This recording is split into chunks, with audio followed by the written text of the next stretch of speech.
Hola, yo soy Fernanda y esto es Dramedy Queens.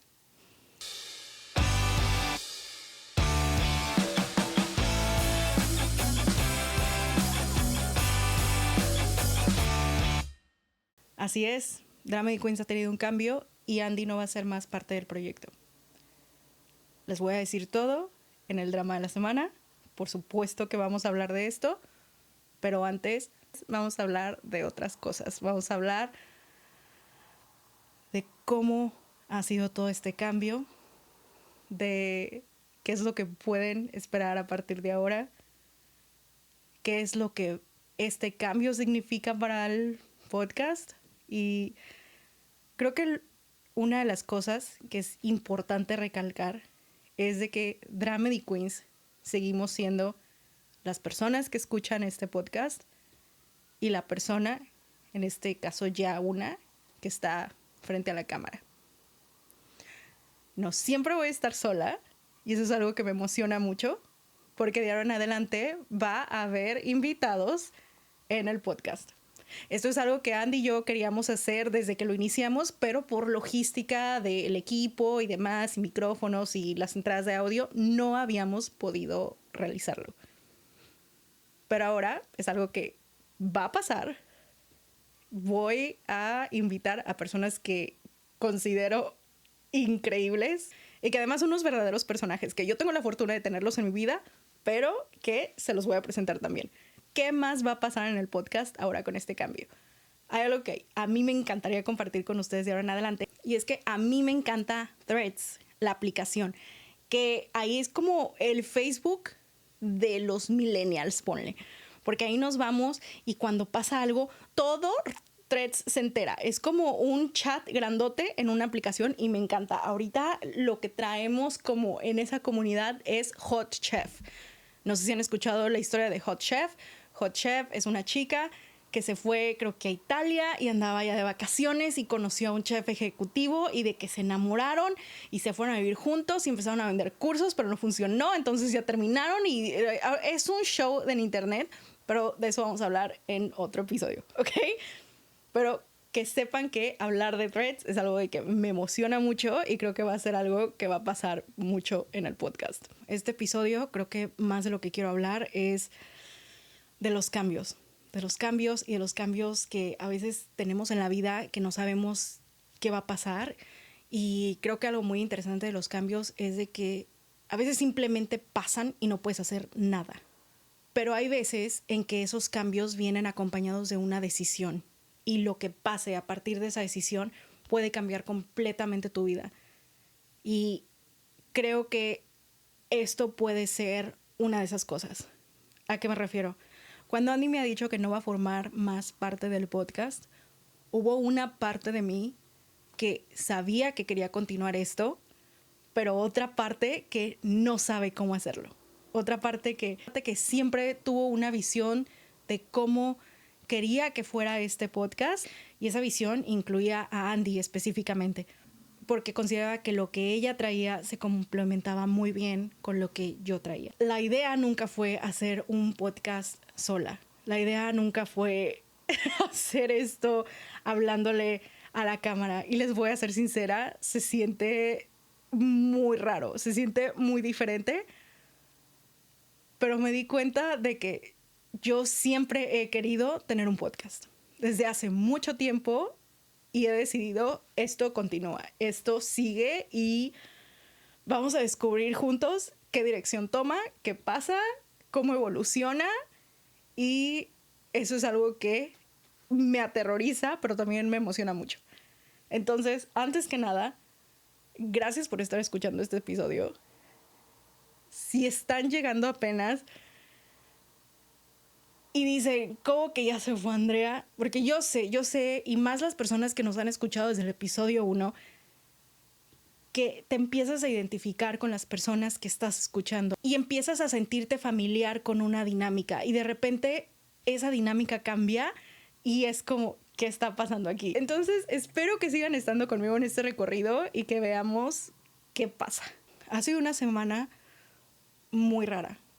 Ha sido una semana donde he reconectado con partes de mí que había dejado de lado un tiempo por el podcast. No es queja, simplemente no tenía como prioridad hacer ciertas cosas, por ejemplo, stand-up. Esta semana volví a hacer stand-up y volví a hacer stand-up en un lugar que no es para stand-up, porque pues Playa del Carmen. Y es un lugar donde como el 50% de las personas lleva a su perro. Y el perro de esas personas se ve mejor que el 0.03% de las personas ahí. Yo soy el 0.3%. Porque yo veía unos pomeranians así de recién salidos de la peluquería. Y yo sudada, sin brasier y con un micrófono hablándole a 7 personas. No extrañaba esos shows. La verdad es que esos shows son de los más difíciles cuando haces stand-up, cuando lo haces en un lugar que no están acostumbrados a esos shows, cuando lo haces en un lugar que no está acondicionado precisamente para hacer stand-up, pero se hace la lucha. Entonces no lo extraño, la verdad. Y curiosamente tampoco ha sido de mis peores shows de stand-up. La verdad es de que mi peor show que he tenido en toda la vida fue el primero. Y les voy a contar esa historia porque siento que viene muy de la mano con lo que está pasando ahorita. Mi primer show de stand-up fue el peor de la vida. Porque la primera vez que yo hice stand-up me pasó todo lo malo que yo tenía miedo que podía pasar. O sea, imagínate que tú quieres hacer algo y dices, ok, pero ¿qué tal que pasa esto? ¿Y qué tal que pasa aquello? ¿Y qué tal que pasa también esto? ¿Y qué tal que se cae esto? ¿Te imaginas 20 escenarios diferentes de que algo puede ir mal? Pues la primera vez que yo hice stand-up, me pasaron todos los escenarios que yo creí que era posible que salieran mal en 5 minutos. Y fue horrible. Esa noche no dormí, me dolía el estómago horrible. Además, yo descubrí el stand-up porque un día yo estaba en Ciudad de México con el que era mi novio en ese entonces. Y estábamos así en la cama en la mañana y me dice, oye, ¿conoces a Sofía Niño de Rivera? Y yo así como de, no. ¿Qué es ella o qué? Y me dice, no, pues es una comediante de stand-up. Y yo, pues, ¿qué es eso? Entonces, él no podía creer que yo no sabía lo que era el stand-up. Me pone el especial de Sofía en Netflix, lo vemos, me encanta. Y me dice, hay un open mic aquí cerca. Me explica lo que es un open mic. Y me dice, vamos. Era el open mic de la pulquería de los Insurgentes en Ciudad de México los lunes. El chiste es de que llegamos y nos la estábamos pasando súper bien y en algún punto el host, que era el Chaparro Salazar, me empieza a hablar y ahí como, ya sabes, pues empieza a hacer crowdwork. Pero yo no sabía que era crowdwork. Yo solamente me di cuenta que lo que yo estaba diciendo estaba haciendo que la gente se riera y se la estuviera pasando bien. Entonces yo dije, wow. Salimos de ahí, me acuerdo que este güey me la hizo de pedo, me dijo, ¿por qué tenías que hablar? ¿Por qué tenías que llamar la atención? Este güey lo que quiere es reírse de la gente. Y yo, güey, nadie estaba riendo de nosotros, todos nos estaban amando. De hecho, salimos y las personas que estaban en el Open salieron y nos dijeron, ay, qué chido son, bla, bla, bla. O sea, se las pasaron bien. Ahora, yo siempre digo que siempre hay 2 versiones de algo. Bueno, el chiste es que yo esa noche dije, wow, yo quiero hacer esto. Yo quiero dedicarme a hacer esto. Pero por 2 años no lo hice. No me atrevía porque yo decía, es que antes de empezar tengo que enflacar. Yo decía, tengo que enflacar antes de hacer stand-up, porque si enflaco, entonces le voy a caer mejor a las personas, y si les caigo mejor a las personas, se van a reír más de lo que diga. Lo cual yo también sabía que era ilógico, porque una de las cosas que a mí me encantaba del stand-up era que todos los comediantes eran muy diferentes y eran únicos a su manera, y al contrario, lo que los hacía diferentes e incluso salirse de esa norma era una ventaja. Entonces yo estaba consciente que eso que me decía era solamente una excusa y que en realidad no era la verdadera razón por la que lo estaba haciendo. Y de hecho un día dije, a ver, no estás enflacando, de hecho te estás poniendo más gorda, aviéntate. Empecé a ver comediantes y una de las comediantes que me gustan mucho en ese entonces, Taylor Tomlinson, puso en su historia de Instagram, alguien le preguntó, ¿qué necesitas para hacer stand-up? Y ella respondió, tomar una clase, no hay de otra. Entonces yo dije, perfecto, ahora sí tengo la excusa perfecta, porque ¿dónde voy a tomar una clase de stand-up? ¿Dónde? Pues resulta que encontré una en Cancún a la semana. Tomé la clase, me encantó. Creo que no hubo una clase mejor que yo pude haber tomado. Y siempre en estos cursos tienes que tu show de graduación, que en realidad son un montón de amigos y familiares de todos los que fueron al curso contigo y que obviamente te van a apoyar. Pero yo estaba súper emocionada porque se sacó 7 minutos de rutina. Hoy en día digo uno de esos chistes. Me saqué 7 minutos de rutina y además fui la que más risas sacó. Esa misma noche tuve una cita de Tinder. Porque pues ya sabes. Porque pues era muy de esas. Ya afortunadamente... no les he contado. Dije al principio de este podcast, dije que me quería salir de las apps, pero que no quería hacerlo porque sentía como FOMO, pero bla, bla, bla, bla, bla. Pues ya lo hice. Ya lo hice. Por dentro estoy como ese gato. Pero ya lo hice. El chiste es de que, bueno, andaba en una cita de Tinder. Hay una banda tocando en vivo y conocen al chico con el que yo estaba en la cita. Entonces, en algún punto, llegan a nuestra mesa, se acercan y nos dicen, oigan, ¿qué onda con el audio? ¿Se escucha bien? Y yo le dije, pues, ¿sabes qué? La verdad es que casi no escucho tu voz, escucho más los instrumentos. Súbele más a tu micrófono. Entonces, mi cita, un caballero, él dice, no le hagas caso. Ella no sabe, ella es comediante, es estandopera. Entonces el chico de la banda dice, ¿a poco sí? Y yo, no, acabo de terminar mi curso hoy. Me dice, pero ya tienes una rutina. Y yo, pues sí. Me dice, ¿por qué no te subes y la haces? No, mira, yo sentí... No, hombre, haz de cuenta que a mí como que me invitaron a Saturday Night Live en ese momento. A mí en ese momento, mira, Jimmy Fallon, Jimmy Kimmel. A mí en ese momento, las grandes ligas. Yo sabía que no era buena idea, pero al mismo tiempo vi el escenario de esta altura y dije, lo voy a conquistar, ese es mío. Sabía que no era una buena idea, pero la verdad, vi el lugar lleno, vi el escenario, dije, claro, pero no sabía que hay ciertas cosas que no debes hacer en la vida. Hablan con el dueño del lugar, el dueño del lugar está así, que claro, que se suba, que haga stand-up, que no sé, ellos creían que iban a ver ahí a Dave Chappelle mexicana, no sé, me recibieron muy bien y yo me subí al escenario, me subí antes de que la banda incluso terminara de bajarse completamente. Empecé a hablar cuando todavía el baterista estaba así como dejando las cosas y que, ¡córrele, güey, bájate! Yo estaba hablando, tiré el primer chiste, pegó y de ahí para abajo, como cohete que ya subió y bajó, así yo, un cohete en feria patronal. Miren, yo seguía. Y seguí cuando de veras no debí. O sea, recuerdan que les dije, ¿qué puede pasar en un show? Que tengas miedo y que te pase. Pues me pasó de todo. La gente me chifló, me dijo que me bajara, se empezó a hablar entre ella. O sea, no sé en qué orden pasó todo esto, solo sé que todas estas cosas pasaron. Empezaron a hablar entre ellas. Había una mesa detrás de mí que ellos sí me estaban echando porras y yo así como que, no, sigue. Entonces eso a mí me hizo seguir. O sea, yo volteaba a la otra mesa como, sí, y yo, sí. Y yo seguía. Después les dije, perdón, estoy borracha, no haber hecho eso, no haber dicho eso en ningún momento. No. O sea, después, cuando ya me estaban chiflando y me estaban diciendo que me bajaran, luego el bar prendió la música y yo seguía y la perra seguía. O sea, yo de verdad no sabían que... O sea, yo decía, yo ahorita los voy a ganar de vuelta. Pero ya después tiré un chiste que dije, si no pega, ya, no los voy a ganar en ningún momento. Obviamente no pegó. Y dije, ¿saben qué? Disculpen, no debía haber hecho esto hoy. Gracias. Pongo el micrófono en el banquito y se cae.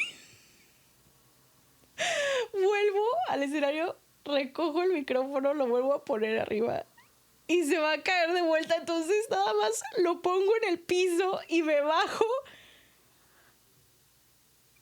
me voy a mi mesa, me siento, sonrío y le digo, sonríe y ríete y haz como que no me estoy muriendo por dentro. Y él así como, qué feo. Yo ya sé, cállate, nos vamos a ir en 10 minutos, pero ahorita vamos a sonreír y vamos a hacernos como si nada. Y yo estaba de que sonriendo y muriéndome por dentro. Y yo decía, güey, la gente me está viendo y va a decir, ¿de qué está riendo? Ni risada. No, no, no. O sea, horrible, horrible, horrible, horrible. Me dolió el estómago como no tienen idea. La banda llegó, volvió a tocar. Ya ni se volvieron a acercar a la mesa. O sea, como que... Uy, no, estuvo horrendo. No pude dormir esa noche. Tuve el dolor de estómago. Tuve como esa sensación de incomodidad todo el tiempo. Ahora, ¿a dónde voy con esta historia? Yo sé que alguna versión de mí hubiera dicho, no voy a volver a hacer esto en mi vida. Pero en ese momento dije, ok, esto estuvo horrible y no creo que pueda volver a tener una noche peor en toda mi vida haciendo stand-up. Hasta el momento no la he tenido, y eso que ya me he bajado llorando del escenario una vez. Eso ya es otra historia para otro episodio. Pero no he vuelto a tener una noche así de horrible y dije, puedo hacerlo. Si esto es lo peor que me puede pasar, si esta es la peor noche, siento que no es tan horrible como para que me detenga de hacerlo e intentarlo. Y desde entonces lo he seguido intentando. Y hacer stand-up es algo que me encanta y que me apasiona. Y no me imagino que en ese momento, que esa noche hubiera dicho, ya no voy a hacer esto, y no saber qué experiencias me hubiera perdido hoy en día. Y siento que hoy con el podcast estoy tomando una de esas decisiones. Una de esas decisiones donde digo, voy a hacerlo. Voy a continuar con esto, aunque sea sola, porque sí siento que el continuar o no continuar con esto es de esas cosas que en algún momento en la vida dices, esta decisión cambió la manera en la que experimenté una etapa de mi vida. Y creo que todos pasamos por eso. Creo que todos tenemos una historia donde decimos, ¿qué hubiera sido de mi vida si esta decisión la hubiera tomado de otra manera? Si hubiera o no hubiera continuado en ese camino, si me hubiera mudado, si me hubiera quedado, si hubiera decidido no ser mamá o si hubiera decidido ser mamá, si me hubiera casado con mi high school sweetheart o si me hubiera casado con el güey que no tenía trabajo o si me hubiera quedado con el millonario, que todas nuestras mamás tenían un millonario en su vida al que dejaron por el amor a su papá. Afortunadamente mi mamá nunca hizo eso, pero sí conozco varias que dejaron a su millonario por el papá. ¿Saben qué? Yo sí creo en esa historia. O sea, yo sí de verdad creo que hay mujeres que sí tuvieron a su amor millonario en la vida. Yo sí lo creo. Ahora, de que lo hayan dejado por amor, ahí sí digo, ay, mana. Ahí ya es donde ya no digo, porque yo no lo dejaría. Yo no lo dejaría. Yo la única razón por la que no tengo a mi amor millonario en mi vida es porque no me quiere. Ya lo intenté. Pero siento que es una de esas cosas que también dices, ¿qué hubiera pasado? ¿Qué dirección hubiera tomado mi vida si esta decisión la hubiera tomado diferente? Entonces, pues nada, hoy continuar el podcast es una de esas y siento que es algo que todos podemos sentirnos identificados porque todos hemos pasado por esa situación en contextos diferentes. Volviendo al tema más importante de esta semana, es que muchas cosas han pasado esta semana. También está el final de Euphoria. Quiero decir algo del final de Euphoria. Yo no lo he visto. Pero, como les digo, en Threads te enteras de todo. Y he visto que a la gente no le gusta el final que tuvo Jules. Y a lo que he leído no les gustó porque les parecía que era un personaje con una historia muy compleja y con potencial para expandir esa historia y mostrarla, y no pasó nada. O sea, su personaje al parecer en la última temporada fue como... se quedó encerrada en su apartamento pintando y no hicieron nada con el personaje. Y eso molestó mucho a muchas personas. Y dije, ¿pero por?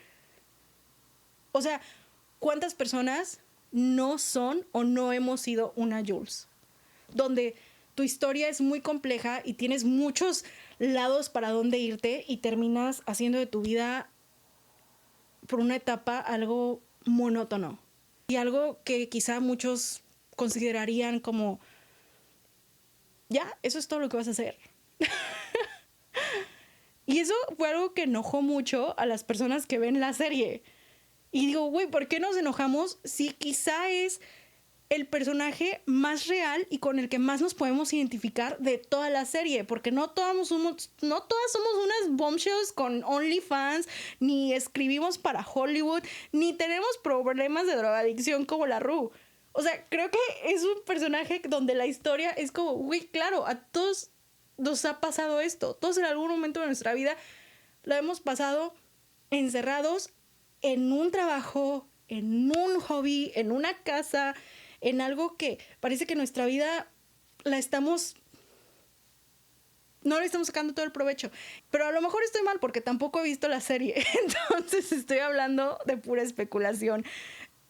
No he visto la serie. Últimamente me la he pasado viendo Breaking Bad. Si alguien es fan de Breaking Bad, por favor, díganme si ustedes odian a Skyler. Porque yo sabía antes de ver esta serie que había mucho odio hacia Skyler. Y hubo momentos en que yo también sentí esa adversión hacia el personaje. Pero después dije, güey, Skyler no está mal. Skyler tiene toda la razón para sentirse como se siente y para actuar de la manera que actúa. Sí hace muchas cosas con las patas, pero no entiendo a las personas que ponen a Skyler de villana. Cuando el Walter era un cabrón. O sea, también yo sé que hay algo muy mal en mí, porque hay una escena, si no han visto Breaking Bad, adelántale un minuto, hay una escena donde está huyendo de la ley, está en una cabaña en medio de la nada, sin ver a ninguna persona por meses, no tiene ni celular, ni tele, ni nada, está en una cabaña con gas, comida y su dinero. Y hubo un momento en que yo lo vi y dije, qué hombre tan sexy. Qué hombre tan interesante en su soledad. Después dije, Fernanda, estás mal. Pero eso no es sorpresa para nadie, yo creo, en estos momentos. Entonces, si alguien ha visto Breaking Bad, dígame. Si ha visto Euphoria, dígamelo. Si este episodio se les hace súper rarísimo, díganmelo, porque estoy con ustedes. No sabía qué esperar de mí misma al grabar hoy. No sabía cómo iba a empezar a hablar de esto. No sabía cómo iba a fluir, qué temas iba a tocar, que es algo que estamos navegando juntos. Es algo que estamos navegando al mismo tiempo. Pero vamos a hablar, ahora sí, del drama de la semana. Antes que nada, quiero decir que en el momento que yo le presenté a Andy esta idea, ella estaba muy emocionada. Creo que las dos queríamos lo mismo, pero estábamos hablando un lenguaje diferente en cómo obtenerlo. Además, algo muy importante, que cuando ella y yo iniciamos esto, ambas estábamos con una cantidad de tiempo para hacerlo impresionante. Porque no teníamos trabajo, porque estábamos iniciando el año, ya sabes, con este va a ser nuestro año, el año del caballo, nuestro mood board, nuestro todo. O sea, teníamos todo eso alineado, pero la vida pues te va aventando cosas que te hacen ajustarte, y es en esos ajustes donde empieza a haber conflicto.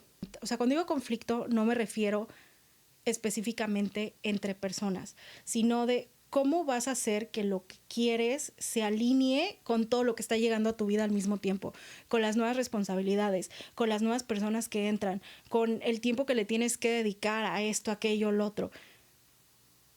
Entras en conflicto en cómo vas a malabarear todo. Y a veces las personas tienen un tipo de hacer funcionar las cosas muy diferente, y eso es lo que ha pasado en este caso.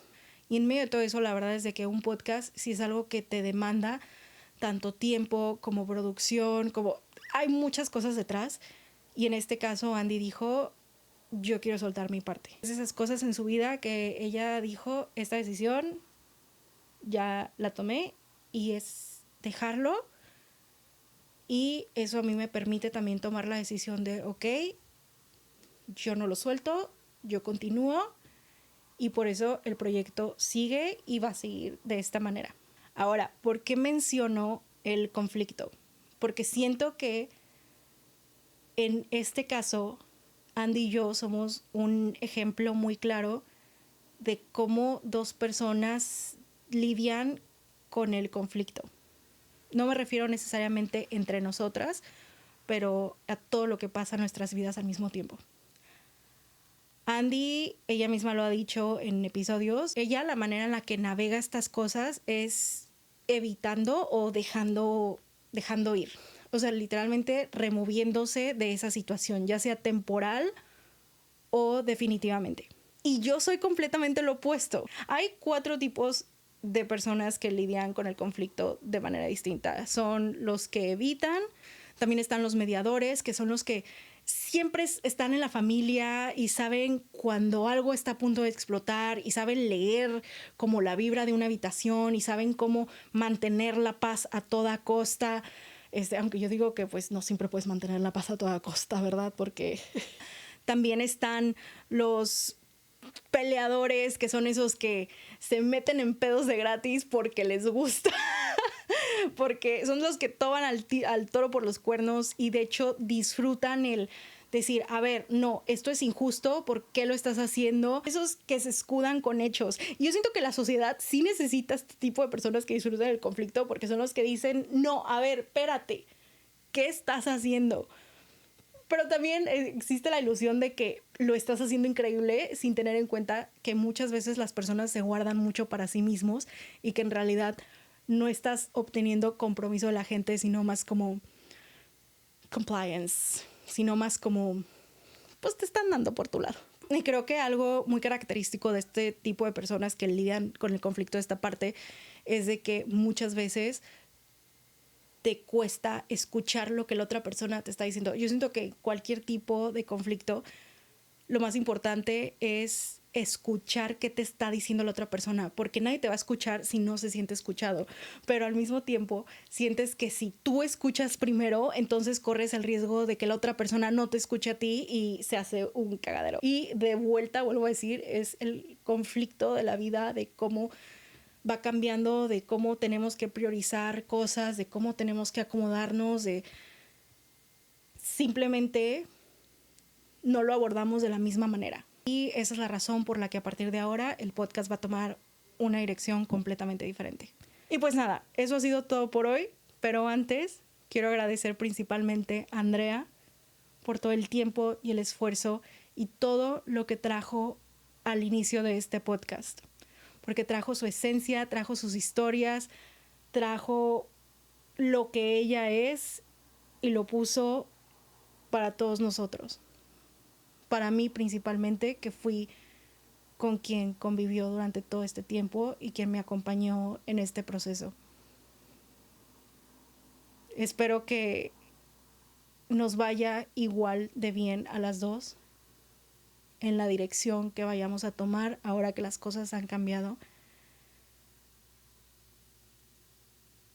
Y por el momento creo que no tengo mucho más que decir, más que muchas gracias, Cookie. Y gracias a ustedes por seguirnos escuchando, por habernos escuchado, especialmente a las personas que nos han escuchado desde el primer episodio. Y gracias a las personas que acaban de llegar. Así que nos vemos la próxima semana. Yo soy Fernanda. Esto es Dramedy Queens. Hoy no lloro. Mañana no sé.